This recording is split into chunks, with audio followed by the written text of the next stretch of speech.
है साहब। तो इसमें जो बात चल रही है, जो नेता प्रतिपक्ष कह रहे थे कि आप इतना लोन ले रहे हो, वो लोन किसके अगेंस्ट ले रहे हैं? Loan is as per the FRBM limit set by the central government. आज जो बात चल रही थी, जब ये बजट आया था तो बजट में ये बात थी ये पैसा कहाँ से आएगा। उस दिन भी मैंने यही चीज़ कही थी कि इस FRBM लिमिट के तहत ही ये पैसा आएगा जो आपने FRBM लिमिट बढ़ाई है, और उसकी जो हमारे को आपने 3 जो कंडीशंस दी हैं, इलेक्ट्रिसिटी रिफॉर्म्स वगैरह की जो 3 कंडीशन दी हैं, हमने वो 3 कंडीशंस फिलफिल करी हैं। जब वो 3 कंडीशंस हमने फिलफिल करी हैं, then only we are allowed to take the loan. तो इसलिए मैं आपसे कहना चाहूँगा कि जो एक्स्ट्रा पैसा आज लिया जा रहा है, जो नए इरिगेशन के प्रोजेक्ट्स, कैपिटल आउटले के जो इरिगेशन के नए प्रोजेक्ट्स आज हम ले रहे हैं, वो इसीलिए ले रहे हैं। आज इरिगेशन के ऊपर हम जितना पैसा खर्च कर रहे हैं, पहली बार हुआ है आज 50 सालों में कि इरिगेशन पर इतना पैसा खर्च हो रहा है। ERCP पर हमारी बात थी 9,600 करोड़ रुपया लेने की, जो बात थी कि भाई सेंट्रल गवर्नमेंट इसको अप्रूव करेगी, राष्ट्रीय परियोजना के तहत करेगी, जो आप लोगों ने नहीं करा। जो पूरे ईस्टर्न राजस्थान के लिए आपने कटोरा घात आपके लिए साबित करा, तो फिर भी हमारे मुख्यमंत्री महोदय ने 9,600 करोड़ रुपया जो ERCP के लिए करा, उस सब के लिए तो आज ये डिमांड्स हमने क्रिएट करी हैं। आज हम डिमांड्स क्रिएट नहीं करेंगे, एक्स्ट्रा लोन नहीं लेंगे, क्योंकि आज जो मंदी पूरे देश में छाई हुई है, जो आप बात करते हैं कि भाई हमारा GST बढ़ रहा है, GST क्यों बढ़ेगा? आपका इन्फ्लेशन बढ़ चुका है, इसलिए आपका GST कलेक्शन बढ़ रहा है।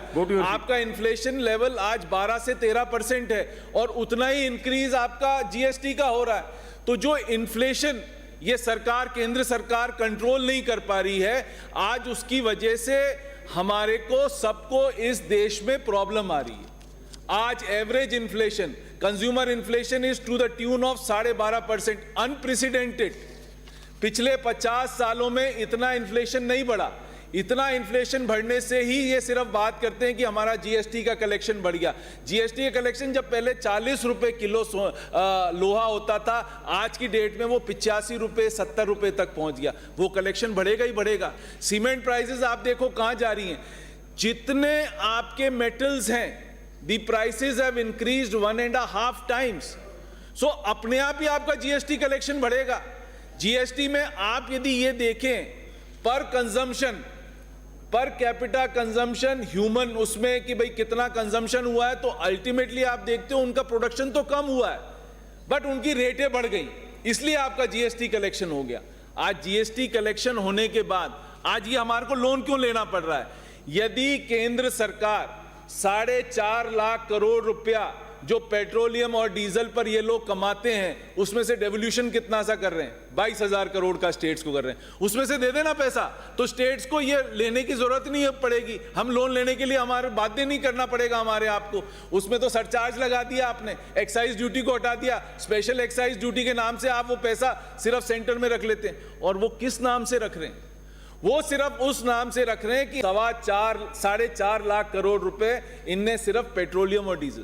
पहली बार हुआ है देश में जब पेट्रोलियम और डीजल की prices all around the world घट रही हैं, तब भी सरकार ने पेट्रोलियम और डीजल की प्राइसेस कम करना नहीं सोचा समझा।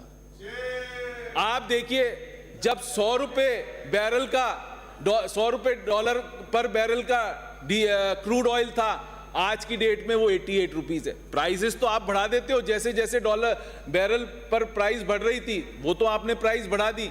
जब घटाने की बात आई, जब 100 रुपए से लेके 88 रुपीज हो गया, तो आपने कुछ भी नहीं करा। क्यों नहीं करा साहब? जैसे आप बढ़ा सकते हो वैसे आप घटा क्यों नहीं सकते हो? आप आम आदमी को रिलीफ ही नहीं देना चाहते। इशू ये है सबसे बड़ा कि आम आदमी को ये सरकार, कोई मोदी सरकार कोई रिलीफ नहीं देना चाहती। आप हालत देखिए, जितना लोन आप जो बात कर रहे थे कि आप ये लोन क्यों ना, आप सेंट्रल गवर्नमेंट का लोन देखो ना साहब कितना बढ़ गया। 57, जब हमारी सरकार 2014 में गई थी तो 57 लाख करोड़ का लोन छोड़ के गई थी। आज की डेट में कितना लोन है? ये बोलेगा कि नहीं बोलेगा? 1,35,000 करोड़ का लोन है, यानी हर आदमी पर आपने लोन की जो संख्या बढ़ा दी, वो 1 लाख रुपए पर आदमी आपने लोन की वो कर दी। और फिर आप कह रहे हो कि आप कहां से ले रहे हो? आपने हमारा गला तो भींच रखा है। हमारे को सिर्फ डेफिसिट फाइनेंसिंग के अलावा हम कर क्या सकते हैं? हमारे पास है क्या? हमारे पास 5 तो रेवेन्यू के साधन, छठा साधन नहीं छोड़ रखा। आपने जीएसटी लाके जो स्टेट्स की सॉवरेनिटी थी वो खत्म कर दी। आपने पहली बार हुआ है डेमोक्रेसी में, ये डेमोक्रेसी का ये भी पार्ट है जो करेक्ट डेवल्यूशन है, जो redistribution of the taxes between centre and the state should have been in the proper manner. This is a part of the democratic system. You have forgotten the democratic system. आपकी जो मर्जी आ रही है वैसा आप काम कर रहे हो। आप कोई ऐसा काम नहीं कर रहे हैं जिससे कि स्टेट्स को, जहां आपकी रूलिंग गवर्नमेंट है वहां पर आप ये बात कर लेते हो कि भाई हमारे को ये आप पैसा दे देते हो अपनी स्टेट्स के अकॉर्डिंग। हमारे को तो कुछ पैसा मिलता नहीं, तो हम कहां से जाएंगे? हमें तो हमारी जो FRBM लिमिट की हमारी जो कंडीशंस हैं उसके तहत हम लोगों ने ये लोन ले रहे हैं, सो दैट हम अपने ये जो लोन का पैसा है, हमारे जो असेट्स बन रहे हैं उस पर हम खर्च करना जा रहे हैं। मैक्सिमम पैसा इस अप्रोप्रिएशन में आप देखोगे ऑन इरिगेशन एंड एक मिनट मान सर, एक सेकंड आप बैठो। मैंने सवेरे आपके चैम्बर